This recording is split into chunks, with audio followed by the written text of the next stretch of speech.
আসসালামু আলাইকুম। অবিরাম বাংলা সংবাদে সবাইকে স্বাগত জানাচ্ছি আমি শান্তা ইসলাম। শুরুতে বিআরবি কেবলস সংবাদ শিরোনাম জানিয়ে দেব এই মুহূর্তে হাতে থাকা সর্বশেষ গুরুত্বপূর্ণ আপডেট আন্তর্জাতিক সংবাদ। শুরুতেই থাকছে ইয়েমেনে হুতিদের ভয়াবহ হামলায় ৫৮ সেনা নিহত।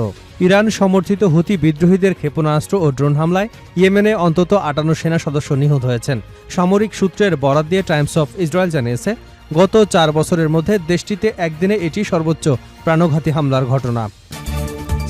এবার জানাবো, সক্ষমতা পরীক্ষা করতে ন্যাটোভুক্ত দেশে হামলা চালাতে পারে রাশিয়া।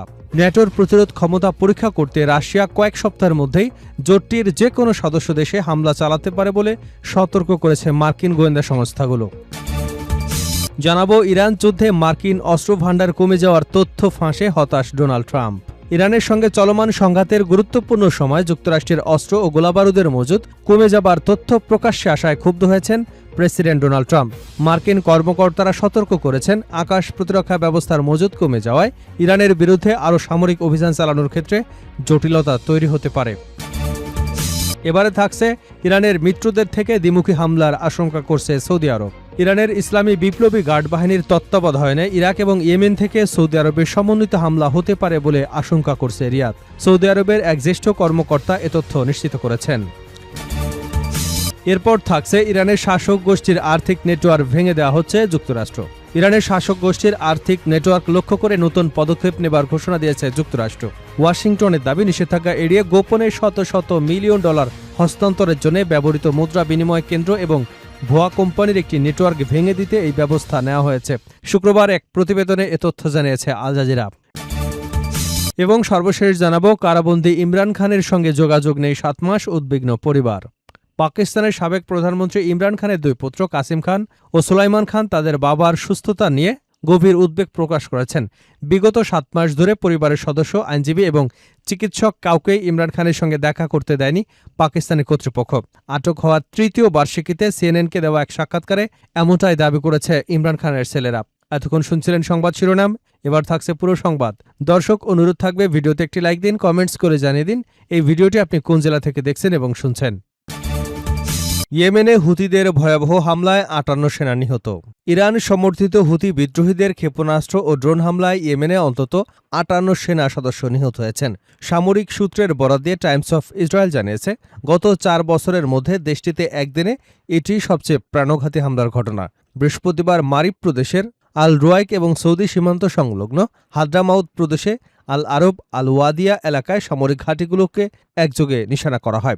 ইয়েমেনের সামরিক কর্মকর্তাদের ভাষ্য অনুযায়ী মারিবের একটি সেনা ক্যাম্পে সকালে সমাবেশ চলাকালে ক্ষেপণাস্ত্র হামলায় অন্তত ৪৫ সেনা নিহত হয়। হুতি গোষ্ঠী দাবি করেছে, ইরান সমর্থিত সামরিক শক্তি বৃদ্ধির জবাব হিসেবেই এ হামলা চালানো হয়েছে। গোষ্ঠীটির সামরিক মুখপাত্র ইয়াহিয়া সারি বলেন, সরকারি বাহিনীর সামরিক অবস্থান লক্ষ্য করে ব্যালিস্টিক ক্ষেপণাস্ত্র, ড্রোন ব্যবহার করা হয়েছে।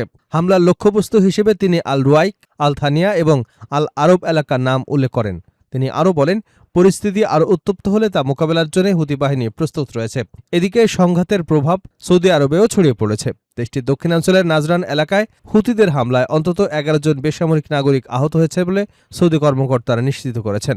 বিশ্লেষকদের মতে, যুক্তরাষ্ট্র ইরান উত্তেজনার পাশাপাশি ইয়েমেনের চলমান সংঘাত নতুন করে তীব্র হবার ইঙ্গিত দিচ্ছে। সক্ষমতা পরীক্ষা করতে ন্যাটোভুক্ত দেশে হামলা চালাতে পারে রাশিয়া। ন্যাটোর প্রতিরোধ সক্ষমতা পরীক্ষা করতে রাশিয়া কয়েক সপ্তাহের মধ্যে জোটটির যে কোনো সদস্য দেশে হামলা চালাতে পারে বলে সতর্ক করেছে মার্কিন গোয়েন্দা সংস্থাগুলো। দ্য ওয়াল স্ট্রিট জার্নালের এক প্রতিবেদনে মার্কিন কর্মকর্তাদের বরাত দিয়ে বলা হয়েছে, চলতি শরৎকাল থেকে ২০২৯ সালের মধ্যে যে কোনো সময় পূর্ব ইউরোপে সীমিত স্থল অনুপ্রবেশ কিংবা সাইবার হামলার মাধ্যমে উত্তেজনা বাড়ানোর চেষ্টা করতে পারে মস্কো। এর আগে মার্কিন গোয়েন্দাদের মূল্যায়ন ছিল, ইউক্রেনের সঙ্গে যুদ্ধে জড়িয়ে থাকা অবস্থায় রুশ প্রেসিডেন্ট ভ্লাদিমির পুতিন ন্যাটোর কোনো সদস্য দেশে সরাসরি হামলা চালাবেন না। নতুন মূল্যায়ন সেই অবস্থান থেকে উল্লেখযোগ্য পরিবর্তনের ইঙ্গিত দিচ্ছে। গত মাসে দ্য টেলিগ্রাফ জানিয়েছিল, ইউরোপীয় ও মার্কিন গোয়েন্দারা পোল্যান্ডের ভূখণ্ডে সশস্ত্র উস্কানি, গুরুত্বপূর্ণ অবকাঠামোয় ক্ষেপণাস্ত্র বা ড্রোন হামলা কিংবা ইউক্রেনের উপর দায় চাপানোর উদ্দেশ্যে ফলস ফ্ল্যাগ হামলার সম্ভাবনা নিয়ে রাশিয়ার পরিকল্পনার তথ্য পেয়েছে। গোয়েন্দাদের ধারণা, এসব কর্মকাণ্ডের মাধ্যমে ন্যাটোভুক্ত দেশগুলোর মধ্যে বিভাজন তৈরি এবং ইউক্রেনকে পশ্চিমা সহায়তা বন্ধে সদস্যদের উপর চাপ সৃষ্টির চেষ্টা করতে পারে মস্কো। সম্প্রতি পোল্যান্ডে একটি রুশ ক্ষেপণাস্ত্র পড়া এবং জার্মানির লাইপজিগ বিমানবন্দরে বিস্ফোরক বহনকারী একটি ড্রোন পাওয়ার পর নতুন করে উদ্বেগ তৈরি হয়েছে। ওই ড্রোনটির সম্ভাব্য লক্ষ্য ছিল অস্ত্র বহনকারী একটি ইউক্রেনীয় বিমান বলে ধারণা করা হচ্ছে। পোল্যান্ড ও বাল্টিক দেশগুলোর নেতারা কয়েক মাস ধরে ন্যাটোর পূর্বাঞ্চলীয় সীমান্তে রাশিয়ার ক্রমবর্ধমান হুমকি নিয়ে সতর্ক করে আসছে। বৃহস্পতিবার লিথুয়ানিয়ার প্রধানমন্ত্রী রবার্টস কাউনাস অভিযোগ করেন, মস্কো ইউক্রেনীয় প্রযুক্তিতে তৈরি ড্রোন ব্যবহার করে বাল্টিক অঞ্চলে ফলস ফ্ল্যাগ হামলা চালিয়ে ইউরোপকে বিভক্ত করবার চেষ্টা করতে পারে। ইরান যুদ্ধে মার্কিন অস্ত্রভান্ডার কমে যাওয়ার তথ্য ফাঁসে হতাশ ডোনাল্ড ট্রাম্প। ইরানের সঙ্গে চলমান সংঘাতে গুরুত্বপূর্ণ সময়ে যুক্তরাষ্ট্রের অস্ত্র এবং গোলাবারুদের মজুদ কমে যাবার তথ্য প্রকাশ্যে আসায় ক্ষুব্ধ হয়েছেন মার্কিন প্রেসিডেন্ট ডোনাল্ড ট্রাম্প। মার্কিন কর্মকর্তারা সতর্ক করেছেন, আকাশ প্রতিরক্ষা ব্যবস্থার মজুদ কমে যাওয়ায় ইরানের বিরুদ্ধে আরও সামরিক অভিযান চালানোর ক্ষেত্রে জটিলতা তৈরি হতে পারে। শুক্রবার জেরুজালেম পোস্টের এক প্রতিবেদনে বলা হয়েছে, মার্কিন অস্ত্রভান্ডারের গুরুত্বপূর্ণ কিছু গোলাবারুদের মজুদ কমে যাওয়ার তথ্য প্রকাশ্যে আসায় ব্যক্তিগতভাবে হতাশা প্রকাশ করেছেন ট্রাম্প। তার আশঙ্কা, এই ধরনের তথ্য প্রকাশের ফলে যুক্তরাষ্ট্রকে দুর্বল হিসেবে মনে করা হতে পারে। অথচ ইরানের উপর আরও সামরিক চাপ প্রয়োগ করে দেশটিকে একটি চুক্তিতে রাজি করানোর হুমকি দিয়ে আসছেন তিনি।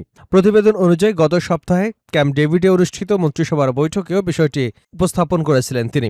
গণমাধ্যমে মার্কিন অস্ত্র ভান্ডারের মজুদ কমে যাবার খবর গুরুত্ব দিয়ে প্রকাশিত হবার বিশেষভাবে ক্ষুব্ধ হয়েছেন তিনি।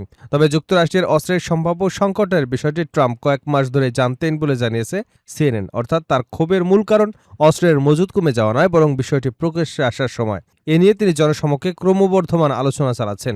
এদিকে বৃহস্পতিবার স্থায়ীভাবে সময় ভোরে সামাজিক যোগাযোগ মাধ্যম ট্রুথ সোশ্যালে দেওয়া এক পোস্টে অস্ত্রভান্ডার নিয়ে আত্মপক্ষ সমর্থন করেন ট্রাম্প। তিনি দাবি করেন, বিশেষ করে কিছু নির্দিষ্ট ধরনের অস্ত্রসহ যুক্তরাষ্ট্রের কাছে বিপুল পরিমাণ গোলাবারুদ রয়েছে। একই সঙ্গে প্রয়োজন অনুযায়ী আরও বিপুল পরিমাণ অস্ত্র তৈরি করে যুক্তরাষ্ট্রে পাঠানো হচ্ছে বলেও তিনি দাবি করেন। ট্রাম্প আরও বলেন, যুক্তরাষ্ট্রের ইতিহাসে সবচেয়ে বেশি সংখ্যক অস্ত্র কারখানা এবং উৎপাদন কেন্দ্র তৈরি করেছে প্রতিরক্ষা কোম্পানিগুলো।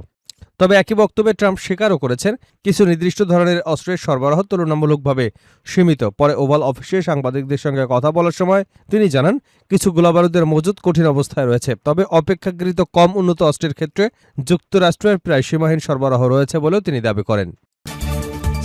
ইরানে মিত্রদের থেকে দ্বিমুখী হামলার আশঙ্কা করছে সৌদি আরব। ইরানের ইসলামী বিপ্লবী গার্ড বাহিনীর তত্ত্বাবধানে ইরাক এবং ইয়েমেন থেকে সৌদি আরবে সমন্বিত হামলা হতে পারে বলে আশঙ্কা করছে রিয়াদ।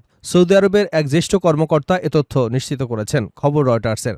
নাম প্রকাশ না করার শর্তে ওই কর্মকর্তা বলেন, সৌদি আরব, যুক্তরাষ্ট্র ও অন্যান্য আঞ্চলিক দেশের গোয়েন্দা তথ্য অনুযায়ী হামলাগুলো যে কোনো সময় হতে পারে। এতে বেসামরিক ও অর্থনৈতিক স্থাপনা, বিশেষ করে জ্বালানি অবকাঠামো, বন্দর ও বিমানবন্দরের লক্ষ্যবস্তু হতে পারে। সৌদি কর্তৃপক্ষ ড্রোন এবং ক্ষেপণাস্ত্র সরানোর তথ্য পেয়েছে, এমনটাই জানান ওই কর্মকর্তা। তার দাবি, এসব তৎপরতা ইরাকের উত্তর দিক এবং ইয়েমেনের দক্ষিণ দিক থেকে সমন্বিত হামলার প্রস্তুতির ইঙ্গিত দিচ্ছে। যে কোনো আগ্রাসনের জবাব দিতে সৌদি আরব প্রয়োজনীয় সব ব্যবস্থা নিতে প্রস্তুত বলেও তিনি জানান। সাম্প্রতিক সপ্তাহগুলোতে আঞ্চলিক সংঘাতের মধ্যে সৌদি আরব ক্রমেই হামলার ঝুঁকিতে পড়েছে। ইয়েমেনের হুতি এবং ইরাকের ইরানপন্থী সশস্ত্র গোষ্ঠীগুলোর হামলার মুখে পড়েছে দেশটি।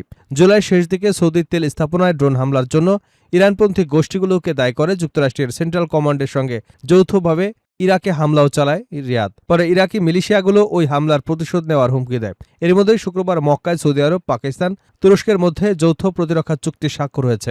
এতে মধ্যপ্রাচ্যের চলমান উত্তেজনার মধ্যে তিনটি বড় সুন্নি মুসলিম শক্তি নিরাপত্তা সহযোগিতা আরও জোরদার হবার ইঙ্গিত মিলেছে।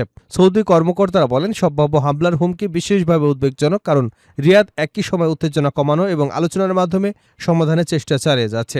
ইরান সহ সংশ্লিষ্ট সব পক্ষের সঙ্গে যোগাযোগ এবং মধ্যস্থতা প্রচেষ্টা সঠিক দিকেই এগোচ্ছে বলে তিনি জানান। তার মতে সম্ভাব্য হামলার উদ্দেশ্য হতে পারে এসব কূটনৈতিক প্রচেষ্টা ভণ্ডুল করা। এদিকে আঞ্চলিক কর্মকর্তারা জানিয়েছেন, হরমুজ প্রণালী পুনরায় চালুর বিষয়ে ইরান উপসাগরীয় দেশগুলোর মধ্যে একটি অস্থায়ী ব্যবস্থা নিয়ে আলোচনা এগোচ্ছে। এর মাধ্যমে বৃহত্তর আলোচনা শুরু করে ইরান যুদ্ধের অবসানের পথ তৈরি হতে পারে। সম্ভাব্য হামলার এই সতর্কতার মধ্যেই বৃহস্পতিবার দক্ষিণ সৌদি আরবে হুতিদের একটি হামলায় 11 বেসামরিক নাগরিক আহত হয়েছেন।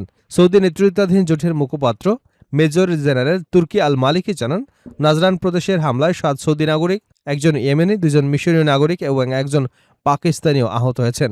মঙ্গলবার নাজরান বিমানবন্দরে হামলার দায়ও সাম্প্রতিক সময়ে সামরিক স্থাপনা, অবকাঠামো ও জাহাজে হামলা বাড়িয়েছে ইরান সমর্থিত এই গোষ্ঠীটি।